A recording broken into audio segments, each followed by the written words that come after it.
He always waited until he thought I was asleep before his phone would light up, the screen turning his face that guilty blue. The late-night whispers, the muffled laughter, the familiar way he'd suddenly guard his phone like it was some sacred relic, every sign pointed to someone else.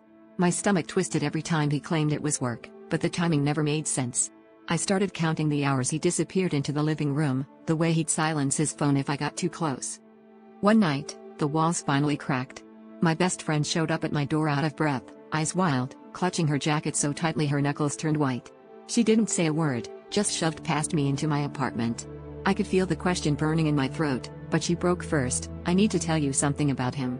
The air in the room felt thick as she explained that he'd been texting her every night, but it wasn't about her. It was all about me. He'd been asking her what to buy me for our anniversary, how to fix the distance he felt growing between us, begging her for advice to keep our relationship alive.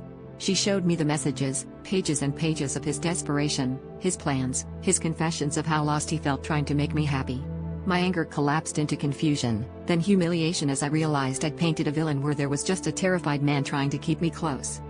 But then my best friend let slip that she hadn't just been an innocent messenger, she'd started pushing him, late at night, to talk about things he was too scared to say to me. She'd become his confidant, his emotional crutch, the one he texted because he couldn't talk to me. The real betrayal wasn't that he'd chosen someone else to love, but that he trusted someone else with the parts of himself I'd shut out. And I had to admit, maybe I'd been looking for reasons to leave, just as much as he'd been struggling to find reasons I'd stay.